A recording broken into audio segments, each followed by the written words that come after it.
जय हिंद, जय छत्तीसगढ़। इस वीडियो में आपको देखने को मिलेगा छत्तीसगढ़ पुलिस के लिए most important MCQ। First question है, अभिकथन 1857 के विद्रोह को छत्तीसगढ़ में सोनाखान विद्रोह भी कहा जाता है क्योंकि इसका नेतृत्व वीर नारायण सिंह ने किया था। 1857 के विद्रोह को छत्तीसगढ़ में सोनाखान विद्रोह भी कहा जाता है, सही है, क्योंकि इसका नेतृत्व वीर नारायण सिंह ने किया था। कथन और कारण दोनों सही हैं और कारण कथन की सही व्याख्या करता है। ए और आर दोनों सही हैं तथा आर ए की सही व्याख्या करता है। छत्तीसगढ़ के स्वतंत्रता संग्राम की घटनाओं को कालक्रमानुसार व्यवस्थित कीजिए। छत्तीसगढ़ के स्वतंत्रता संग्राम की घटनाओं को कालक्रमानुसार व्यवस्थित कीजिए। सोनाखान विद्रोह 1857, असहयोग आंदोलन 1920, जंगल सत्याग्रह 1930, भारत छोड़ो आंदोलन 1942। इस प्रकार आंसर हो जाएगा ए।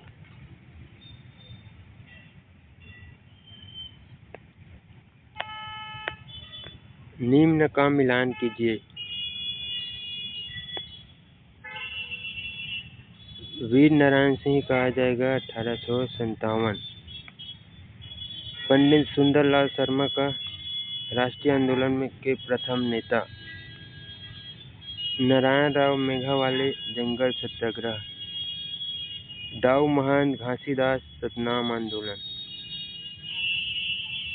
इसका करेक्ट आंसर हो जाएगा ABCD।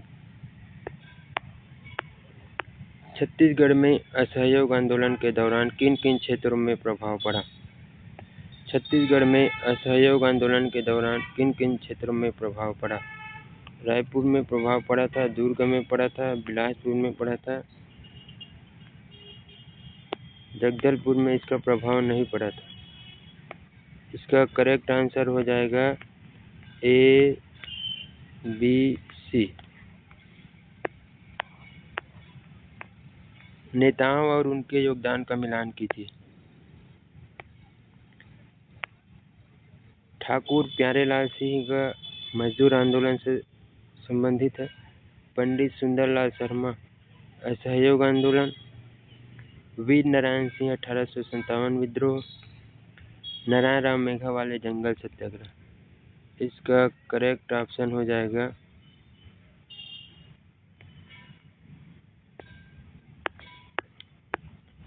स्थल और उनकी विशेषता का मिलान कीजिए।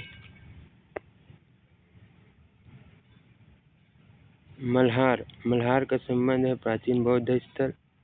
बारसूर मंदिरों का नगर। सिरपुर लक्ष्मण मंदिर। रतनपुर कलचुरी राजधानी।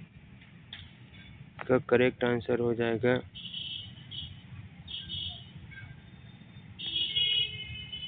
ए।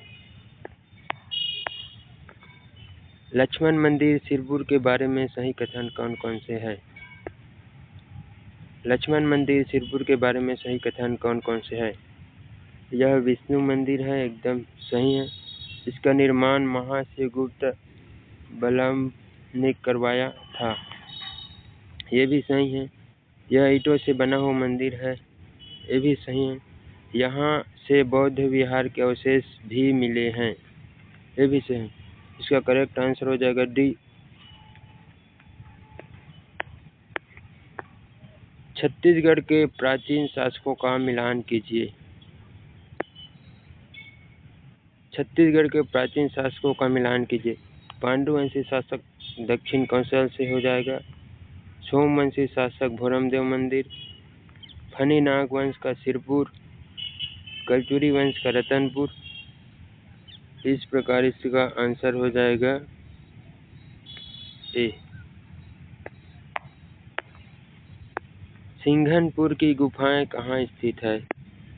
सिंघनपुर की गुफाएं कहाँ स्थित है? सिंघनपुर की गुफाएं रायगढ़ में स्थित है।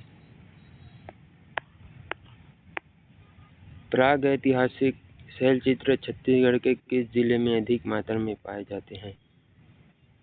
प्राग ऐतिहासिक शैलचित्र छत्तीसगढ़ के किस जिले में अधिक मात्रा में पाए जाते हैं? रायगढ़ और जशपुर।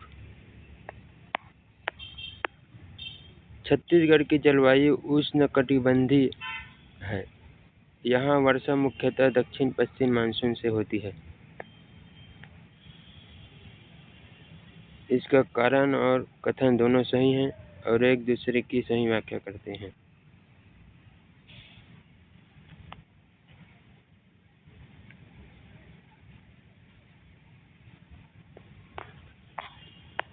छत्तीसगढ़ की जनसंख्या 2011 के बारे में सही कथन चुनिए। ग्रामीण जनसंख्या शहरी से अधिक है। अनुसूचित जाति लगभग 31% है। अनुसूचित जाति लगभग 12% है। सर्वाधिक घनत्व दुर्ग जिले में है। छत्तीसगढ़ ग्रामीण जनसंख्या शहरी से अधिक है, सही है। अनुसूचित जनजाति लगभग 31% है, सही है। अनुसूचित जाति लगभग 12% है, सही है। सर्वाधिक घनत्व दुर्ग जिले का है, एकदम सही है। सभी सही है इसका करेक्ट आंसर। चित्रकूट जलप्रपात को भारत का नियाग्रा कहा जाता है। यह इंद्रावती नदी के तट पर स्थित है और चौड़ा झरना है। चित्रकूट जलप्रपात को भारत का नियाग्रा कहा जाता है। यह इंद्रावती नदी पर स्थित है और चौड़ा झरना है।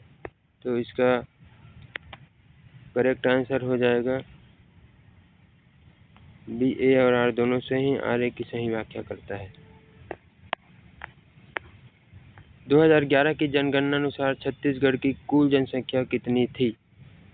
2011 की जनगणना के अनुसार छत्तीसगढ़ की कुल जनसंख्या 2.55 करोड़। महानदी की सहायक नदी है। महानदी की सहायक नदी है शिवनाथ नदी है, हसदेव नदी है, अर्पा नदी है, इंद्रावती नहीं है। तो इसका करेक्ट आंसर हो जाएगा सी। जिले व उससे संबंधित पर्यटन स्थल को सुमेलित करिए। जगदलपुर में है चित्रकूट जलप्रपात, कवर्धा में है भोरमदेव मंदिर, महासमुंद में है सिरपुर, रायगढ़ में है सिंघनपुर की गुफा। इसका करेक्ट आंसर हो जाएगा बी।